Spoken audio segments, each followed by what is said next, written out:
Nung ako po ay nasabugan ng bomba sa Mindanao, it is only 1 meter distance in my front. Ito po ay naapakan ng aking platoon sergeant.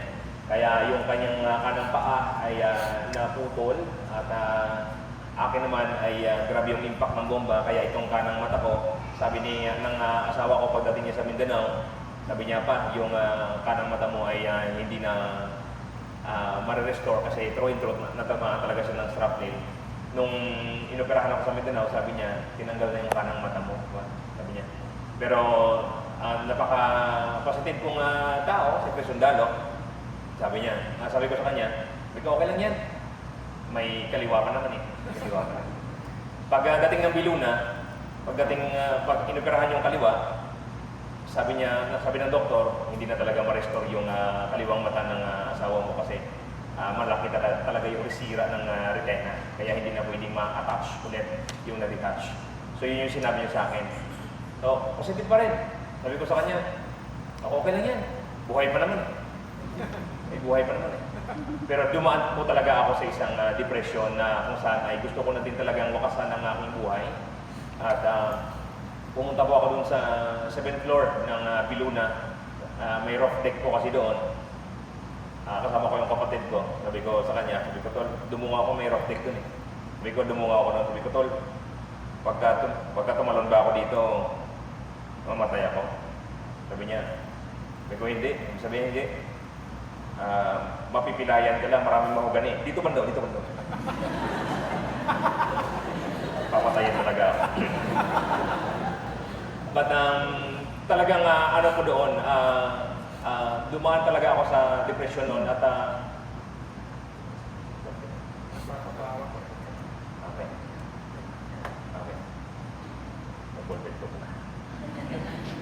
Okay.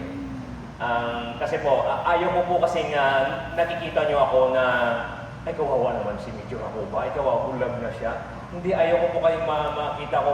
Ayaw ko pong makita ako ng mga followers ko. Sino po yung mga followers ko po dito? Huwag magtaas ng kamay yan. Palakpak na lang. Lahat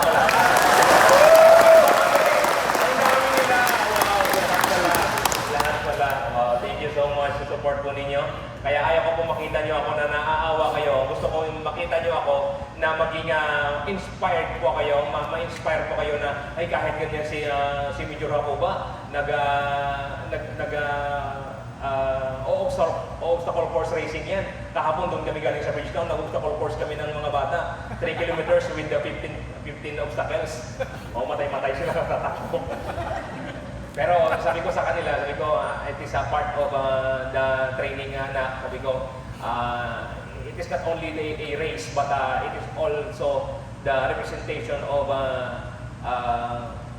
determination na matapos mo yung race. Sabi ko, sabay-sabay tayong aalis, sabay-sabay din tayong dadating dito sa finish line. Kaya yun yung message mga anak ng race na yun kahapon. Sabi ko po sa kanila, kasi grabe yung lumural ko po noon eh, na sabi ko, inisip ko talaga yung pamilya ko. Paano yung pamilya ko? Wala na akong nakikita, wala na akong mata, hindi ko na nakikita yung kung gaano sila kagaling mag-drawing, kung gaano sila kagaling sumayaw. But ganun pa man po ay sabi ko sa kanila, nung naligtas na ako, nung naging Christian na ako, sabi ko mga anak, inalaw ng Panginoon na mawala ang aking paningin para makita kayo araw-araw. Kasi kung nakakita ako, nandun ako sa battlefield, nandun ako sa Mindanao, baka namatay na nga ako doon during the Marawi siege. Pero hindi inalaw ng Panginoon yun, bagkos ay inalaw niya na mawala ang aking paningin para makita ang kanyang totoong purpose sa aking buhay. Sabi ko nga po, kung saan ako nabulag, doon pa ako nakakita. Doon ko man nakita ang totoong liwanag ng Panginoon sa buhay ko at ang totoong purpose ko dito sa mundo. Kaya sabi sa Romans 8:28, in all things work together for good to them that love God and to them who are the called according to His purpose.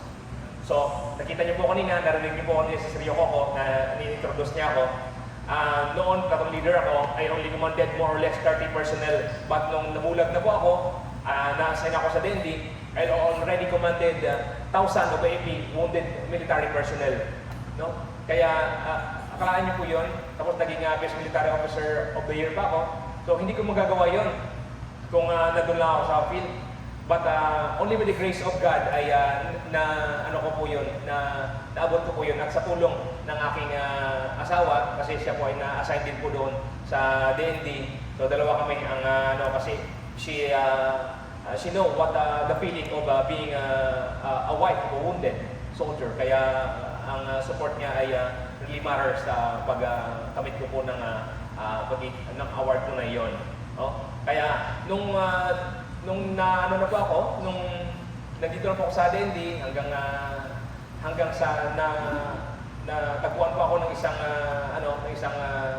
mananampalataya din from Bible Baptist Church diyan po sa Fort Bonifacio under Pastor Hila Orena. At yun, attend ako doon pero hindi nagsisink in sa akin yung mga preaching. Minsan, napapaluha ako, but hindi pa rin nagsisink in. Hindi ko alam kung anong kaligtasan, hindi ko alam kung ano ba yung talagang tunay na Christian. So, until such time na pumunta yung pastor, si Pastor Ryan Simbahan, noong 2020, bago pumunta siya doon for the application sa Coast Guard. Bakit hindi pinahintulutan ng Panginoon yon? At siya ay pumunta sa bahay upang mag-bisita sa akin. So, akma na umuwi siya ng Guimaras ay pinasabog ng Panginoon yung Bulkang Taal. Hindi siya nakalibad. Kaya mga 5 days sa bahay hanggang sa binahagian niya ng mga word of God ng mga bata. Inunan niya yung mga bata kasi ako talaga ako ang believer talaga ako eh. Ang iniyaya ko pa nga siya, pastor, tagay tayo. Tagay tayo. Katay tayo lang naman dito eh. Hindi naman nakikita ng mga member mo dito eh. Sabi ko niya. Talagang makamundo talaga po, mga kapatid. Makamundo talaga yung ko noon. Bisyo lahat, alak, sigarilyo, lahat ng mga At yung ko sa kay mga bata yung inuna ni pastor hanggang sa tinitch niya ng mga pinituhan niya ng mga Bible stories. Hanggang sa natutuwa naman ako. Sabi ko, okay itong mga epekto ng ni Pastor Ryan sa mga bata. Hanggang gabi-gabi, sinasabihan ako ng mga bata, sabi niya, Papa, tawagin natin si Pastor Ryan at mag-Bible study kami. May Bible story kami. So hanggang, to cut the long story short, ay nabahagyan ako ni Pastor Ryan ng salita ng Diyos. At tumanggap ako last 2020, it was June 5, 2020. Kaya mga 6 years na po, ilan na. But yun po yung ang 2020 po ako na ligtas, hanggang nabaptize na rin po ako 2 years after noon.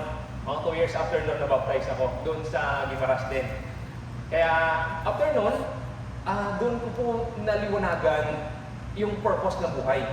Sabi ko pala, kung ako pala yung sundalo na pagsabog ng bomba doon sa akin sa Mindanao, hindi pala ako ligtas, hindi pa pala ako nakatanggap ng kaligtasan. Impyerno pala yung pupuntahan ng kaluluwa ko. Ako pala ay, grabe yung sakripisyo ng sundalo, pulis, lahat ng mga men in uniform po dito. Grabe yung sakripisyo natin sa bansa natin. And yet, at the end of the day, pag hindi tayo makatanggap ng kaligtasan, mas papahirapan magsasakripisyo pa rin pala tayo doon sa impyerno. Pambihira, sabi ko, hindi pwede ito. Talagang, kaya ganun lang po ka-eager or that is only my burden for the lost souls. No? Kaya pumupunta na ako sa mga military camps, doon sa Scout Ranger, dito po sa AFP Medical Center, dito po sa AGH, kahit sa bus, ako lang mag-isa nag-travel from Cubao to Batangas, nagsishare po ako ng kaligtasan. Nagsishare po ako ng gospel. No? Mga kapatid, kung ang bulag nga nagsishare, naghahanap ng mga kaluluwa para bahagian ng salita ng Diyos, how much more po kayo na nandito na mga members? Kaya dapat magkaroon po tayo ng eagerness, magkaroon po tayo ng burden, burden for the lost souls. No? Kaya kung sino po yung makakatabi ko, sa bus, makakatabi ko kung sino makakasama ko, ganun naman po. Kasi ako po yung nakakaalam, or tayo po mga mananampalataya ang nakakaalam kung ano ang kakahinatnan ng isang tao na hindi makatanggap ng kaligtasan. No? So, sabi niya sa Bible nga, what profit of a man if he shall gain the whole world and lost his own soul? No?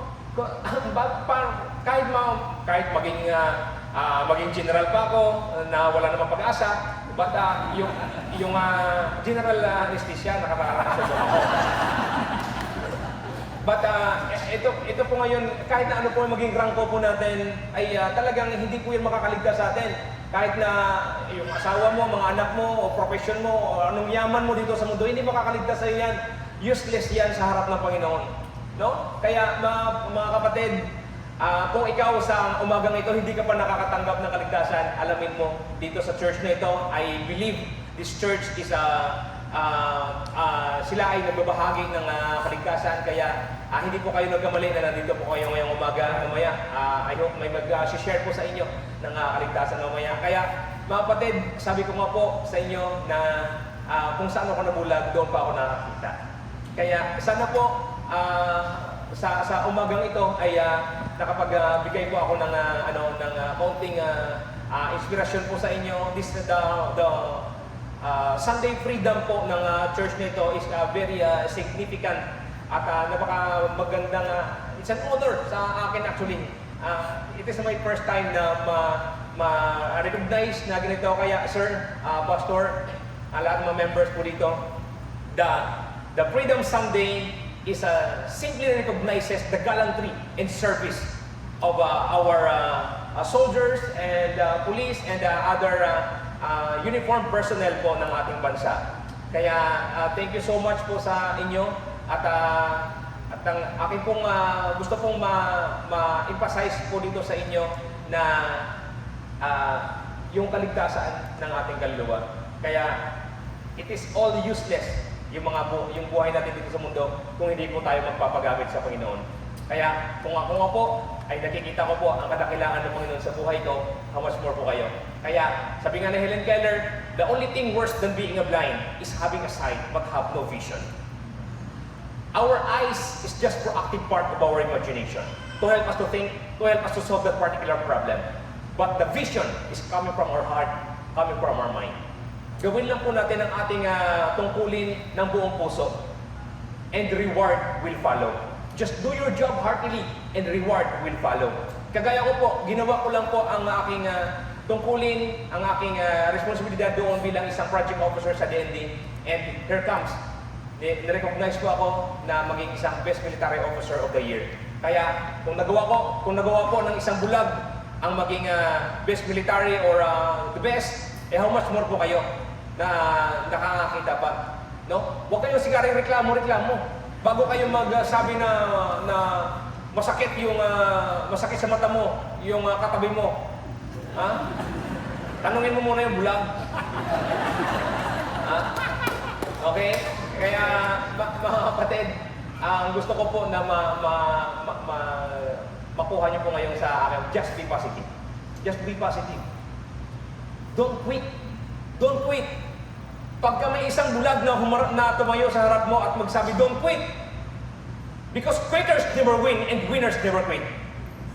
Rangers lead the way, but God make way out of the way. Okay?